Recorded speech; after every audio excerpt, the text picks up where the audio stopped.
오늘 본문에 등장하는 도마. 도마의 이름은 디두모라고도 합니다.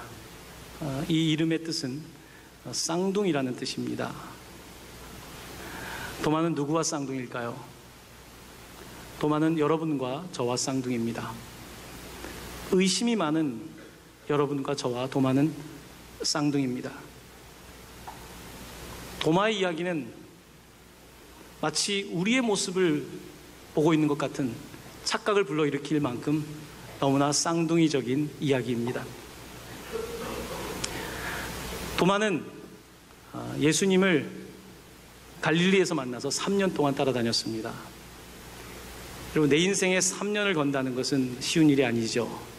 3년 동안 예수를 따라다니고 그 결과는 무엇이었습니까? 스승은 죽었고, 그것도 비참하게 죽었고, 그의 3년도 그렇게 날아가게 된 것입니다. 의미 없는, 억울한, 화가 나는 그런 세월을 보내게 된 것입니다. 그런데 놀라운 일이 벌어졌습니다. 제자들이, 또한 예수님을 따라다녔던 여성들이 예수의 부활을 목격했다는 것입니다. 안식 후 첫날, 지난 주일 저녁 시간에 예수님께서 10명의 제자들이 모인 곳에 나타나셨습니다. 10명이 모였다는 것은 가룟 유다는 죽었고 도마는 그 자리에 없었다는 뜻입니다. 도마는 왜 그 자리에 없었을까요? 왜 제자들이 모인 자리에 도마는 없었을까요? 도마는 많이 화가 나 있었던 것 같습니다. 자신의 삶에 대해서 억울하기도 하고, 뭔가 마음을 잡을 수 없어서 제자들과 함께 있는 자리가 불편했는지 도마는 다른 곳에 있었습니다. 도마가 다른 곳에 있다가 제자들에게 도착했을 때에 제자들이 말합니다. 예수님께서 부활하셨다. 우리가 부활하신 예수를 보게 되었다. 그때 도마는 시큰둥하게 대답합니다. 아주 차갑게 대답했을 것입니다. 도대체 무슨 이야기를 하는가? 이제 다 끝났다.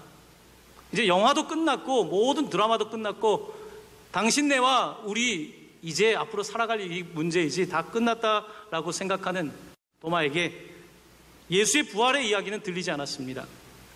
그때 도마를 아주 부정적인 사람으로 보여주게 하는 유명한, 아주 중요한 이런 이야기를 합니다. 그는 지금 제가 평범하게 읽었지만 많이 화가 나 있었을 것입니다. 많이 차갑게, 얼음처럼 차갑게 이런 이야기를 했을 것입니다. 도마는 의심의 대명사입니다. 다우링 토마스, 의심하는 토마스. 도마는 기독교사뿐만 아니라 전 세계 사람들에게 의심 많은 도마는 일종의 상용어구입니다. 이 의심 많은 도마, 쌍둥이, 바로 여러분과 저와 쌍둥이인 것이지요. 도마는 경험론자입니다. 경험해야 믿는다는 것입니다. 여러분도 경험론자 아닙니까? 경험한 거 믿죠? 경험하지 않은 거 여러분 믿으십니까? 경험론자를 조금 더 이야기하면 실증론자죠. 실제적인 증거가 있어야 믿는 게 우리 아닙니까? 도마와 쌍둥이 아닙니까? 도마는 그런 의미에서 참 우리와 닮았습니다. 아니, 우리가 참 도마와 닮았습니다. 이렇게 의심이 있는 우리와 똑같은 도마에게 예수님께서 8일이 지나고 8해가 지나고 도마와 또한 함께하는 제자들에게 나타나셨습니다. 예수님의 첫 번째 인사는 샬롬, 평강이 너희에게 있을지어다. 너희에게 평강이 있을지어다. 예수님께서 그들에게 인사를 하시면서 무슨 말씀하셨을까요? 도마야, 부르지 않으셨을까요? 도마야. 도마는 어땠을까요? 그 음성을 들을 때에 많이 당황했겠죠. 도마야, 예수님께서 말씀하십니다. 이리 가까이 오렴. 내 상처를 보고 너의 손가락을 내밀어 내 창자국에 넣어보렴. 여러분, 도마는 예수님의 그 상처에 손가락을 넣었을까요? 안 넣었을까요? 카라바지오 그림으로는 넣은 것인데 오늘 성경을 잘 읽어보신 분들은 넣었는지 넣지 않았는지를 사실은 기록하고 있지는 않습니다. 넣어보라고 했지 넣었는지 넣지 않았는지 몰라요. 여기에 대한 의견이 서로 팽팽합니다. 여러분은 어떻게 생각하십니까? 도마가 넣었을 것 같습니까? 넣지 않았을 것 같습니까? 저는 이 그림을 보면서 제 느낌입니다. 도마는 못 넣었을 것 같아요. 여러분, 다른 사람의 상처에 어떻게 손을 댑니까? 스승의 상처에 어떻게 손을 댑니까? 그 상처가 어떤 상처인데 내 손을 댑니까? 그런데 나는 될 수 없는데 주님께서 옷깃을 여시고 손을 잡아서 이끌어지고 있는 이 그림의 이 장면, 바로 이 부분에서 아마 도마가 예수님의 그곳에 손을 넣었다고 한다면 그가 넣은 것이 아니라 예수님께서 넣게 하신 것이 아닌가, 이렇게 생각을 해보게 됩니다.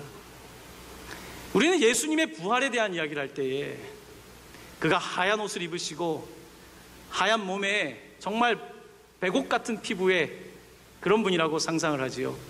하지만 오늘 작가는 또한 복음서의 저자인 요한은 예수님의 부활이 그러한 몸이 아니라 상처가 여전히 남아있는, 흉터가 남아있는 몸임을 우리에게 말씀하고 있습니다.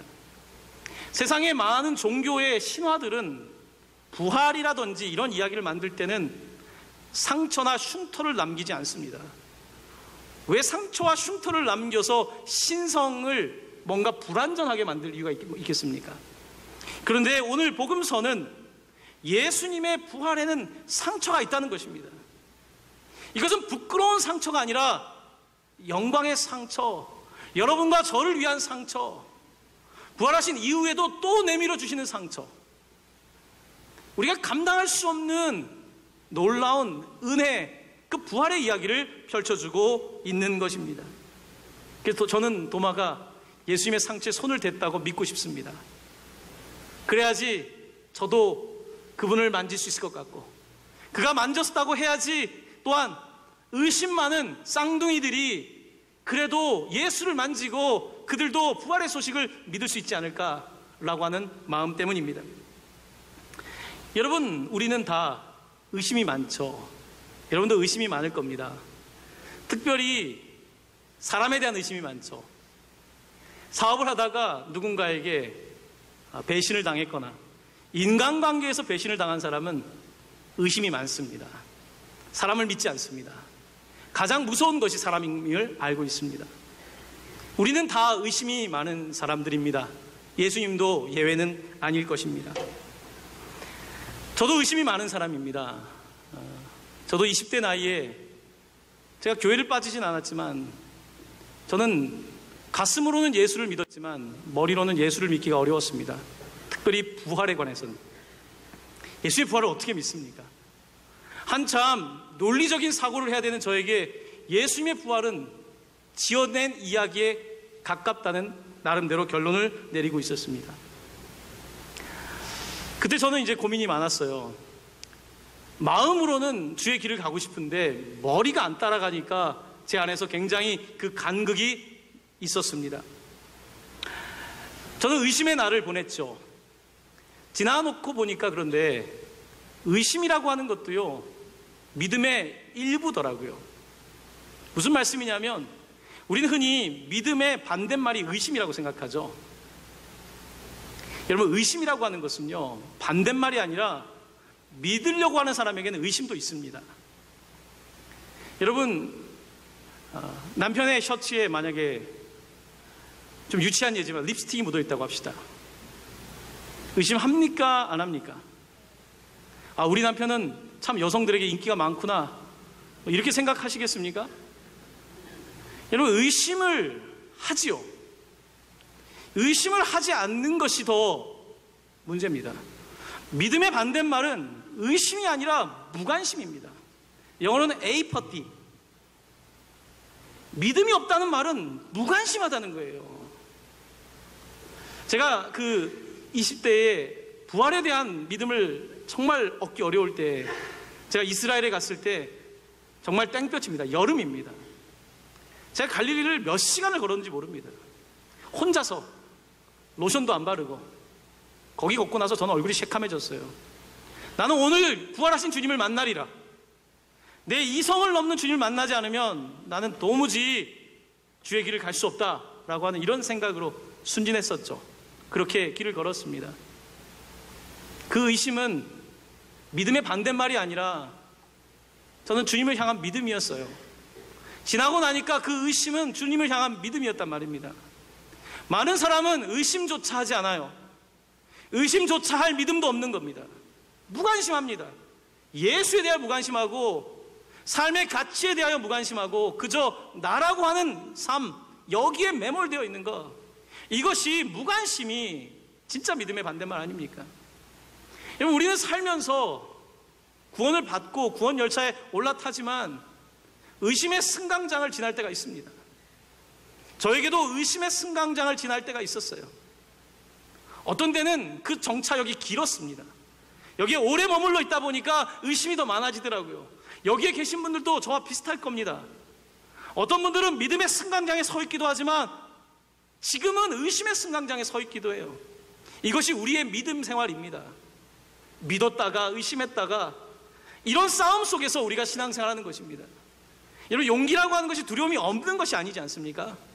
두려움에도 불구하고 맞서는 게 용기 아닙니까? 믿음이라고 하는 것이 의심이 없는 게 아니라 의심에도 불구하고 주님을 신뢰하기 위하여 나아가는 것이 믿음이라는 것입니다. 그래서 젊은 나이에 이제 학문을 접하고 머리로 의심하고 있지만 주님을 놓을 수 없는, 나를 구원하신 주님을 놓을 수 없는, 그래서 그분을 따라갈 수밖에 없는 바로 그것이 믿음 아닙니까? 바로 오늘 이 도마는 이 믿음에 관한, 의심에 관한 이야기를 이렇게 우리에게 던져주고 있는 것입니다.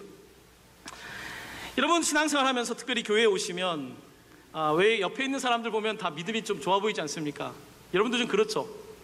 옆에 있는 분들은 좀 얼굴도 거룩해 보이고 찬송하면 손도 잘 들고 아멘도 잘하고, 나는 왜 이렇게 냉랭할까? 언제쯤이면 나는 좀 더 뜨거운 가슴으로 믿을 수 있을까라고 생각할 수 있지 않습니까?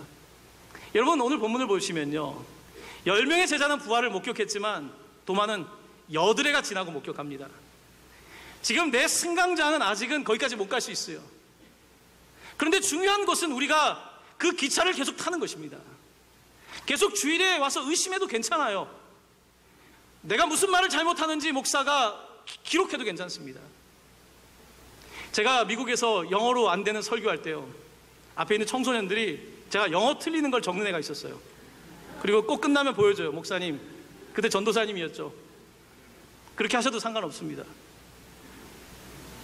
하지만 분명히 우리가 주님과 함께하기 위해서 애를 쓸 때 의심의 승강장도 지나지만 믿음의 승강장도 오게 되는 것입니다. 그러면서 예수를 만나게 되고 우리의 삶에 상상하지 못했던 변화가 일어나는 것 아니겠습니까? 믿음이 없다고 생각하는 분들에게 한 가지 예를 드리겠습니다. 이 여인은 30세의 나이에 놀라운 영적 체험을 합니다. 여러분과 제가 부러워할 만한 영적 체험, 분명한 하나님의 음성을 듣고 인생이 달라지는 경험을 합니다. 그때 하나님의 음성을 듣는데 하나님께서 너는 사람들이 가보지 못한 곳에 다른 사람이 하지 못한 사역을 하라고 말씀하셨고, 이 여성은 정말 주의 말씀을 그대로 믿고 다른 사람이 가보지 않은 곳에 가서 아무도 하지 못하는 사역을 도전합니다. 예수님을 따라가는 거죠. 50년 동안 다른 사람이 할 수 없는 그 위대한 사역을 펼칩니다. 그런데 이 여성이 자기의 자전적인 이야기에서 이렇게 표현합니다. 다른 사람들은 나에게 그렇게 믿음이 있다고 하고 내가 하는 일을 대단하게 생각하지만 사실 내 영혼의 어두운 밤을 지날 때가 많이 있었다. 영혼의 어두운 밤이라고 하는 것은 영성가들이 많이 하는 표현입니다.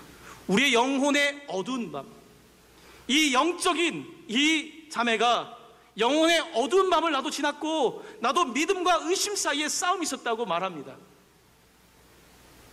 그 여성을 보면서 사람들은 누구도 그렇게 생각 안 했거든요. 그가 누군지 아십니까? 마더 테레사입니다. 마더 테레사는 인도의 가장 빈민촌에 에이즈로 사람들이 죽어가는 곳에 죽음을 기다리고 있는 사람들이 모인 곳에서 삶을 다 헌신했습니다. 근데 그녀의 자전적인 소설에는 내가 그렇게 일을 하고 있는데, 봉사하고 있는데 내 안에는 여전히 회의감과 의심이 있다라고 고백합니다. 여러분, 이것이 우리의 삶입니다. 믿음 있다고 하지만 또 돌아서면 의심하는 것, 이것이 우리의 모습입니다. 그래서 우리는 도마와 쌍둥이인 것입니다. 그런데 도마는 예수님을 만나고 놀라운 변화를 겪습니다. 예수님을 보고 예수님의 그곳에 손을 대고, 도마는 성경 전체에서 가장 위대한 신앙 고백 한 소절을 이렇게 고백합니다. 나의 주님이시오 나의 하나님이시니이다.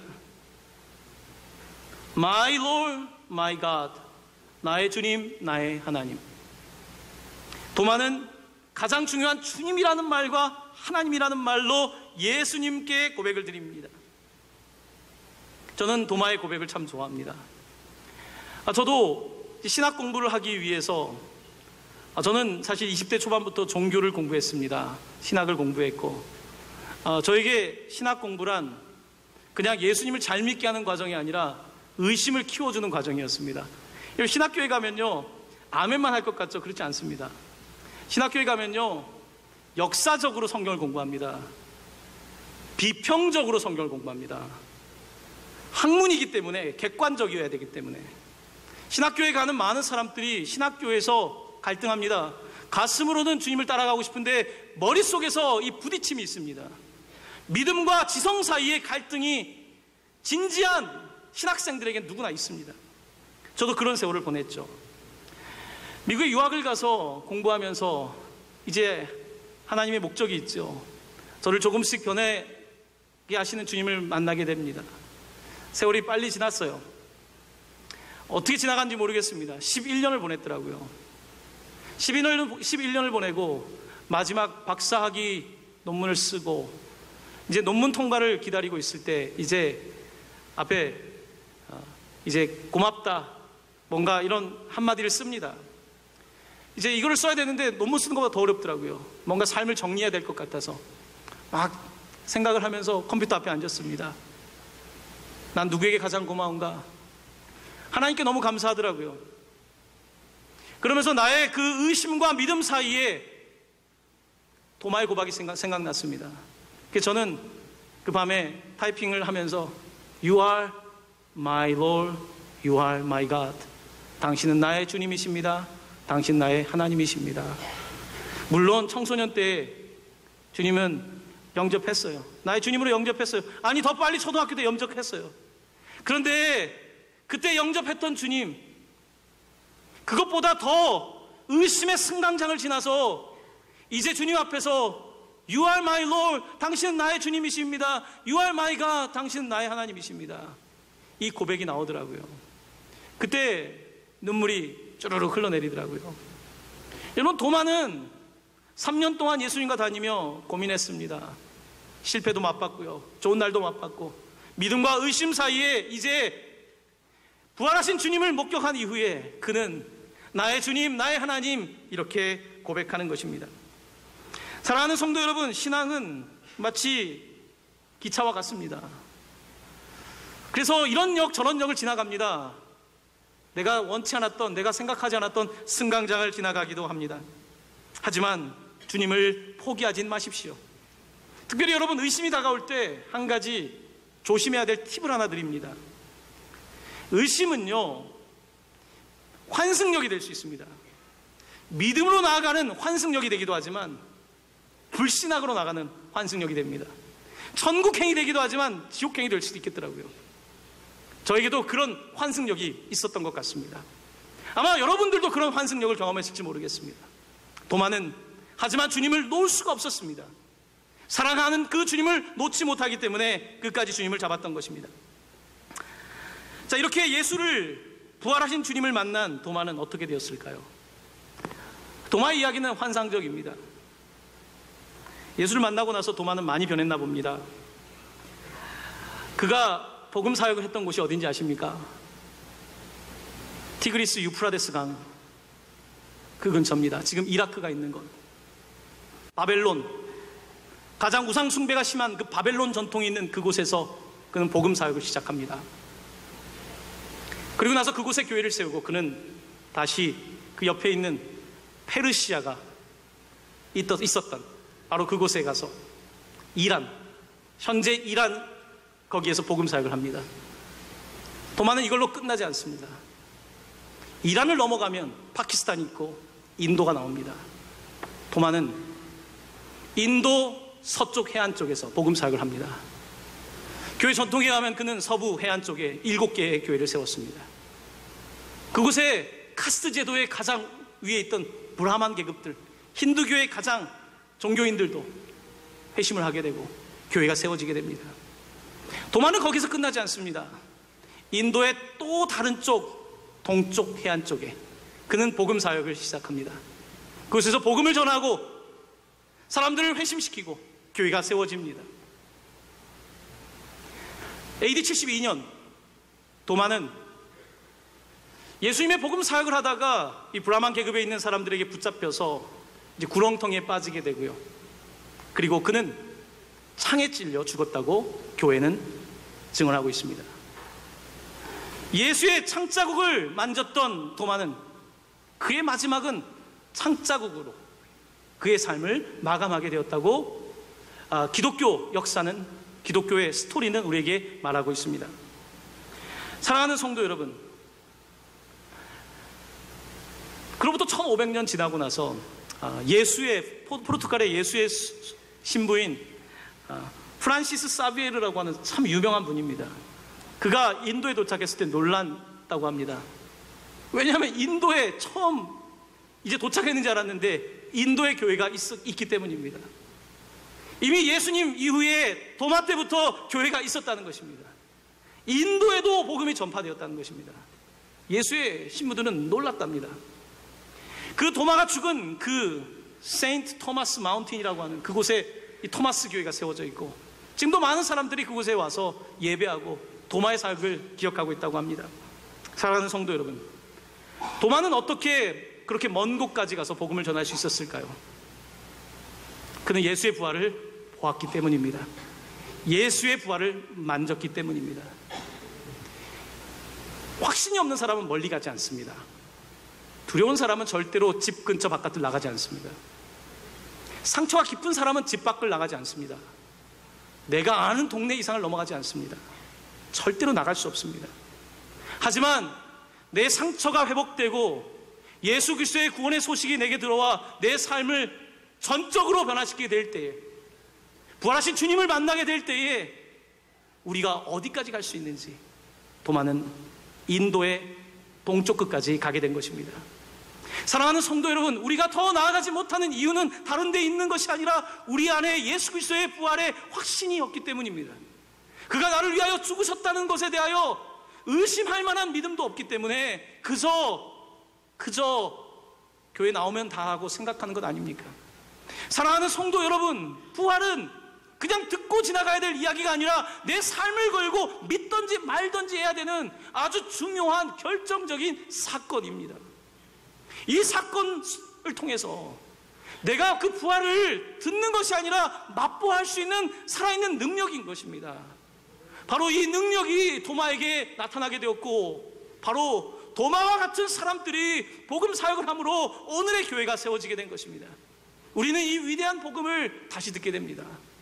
도마의 이야기를 통해서, 여러분의 쌍둥이, 저의 쌍둥이 도마의 이야기를 통해서 우리는 놀라운 이야기를 듣게 되는 것입니다. 사랑하는 성도 여러분, 오늘 도마가 이 자리에 와서 설교한다면 무슨 이야기를 할까요? 어떤 설교를 할까요? 도마가 이런 이야기를 할 겁니다. 여러분, 나와 쌍둥이입니다. 여러분도 의심이 많을 겁니다. 나도 그런 사람이었습니다. 하지만 나는 예수님의 못자국을 만졌고 그의 창자국에 내 손가락을 집어넣었습니다.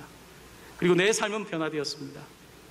여러분은 그런 예수님을 만나지 못했지만 예수님께서 이렇게 말씀하셨습니다. 너는 나를 본고로 믿느냐? 보지 못하고 믿는 자들은 복되도다. 아멘.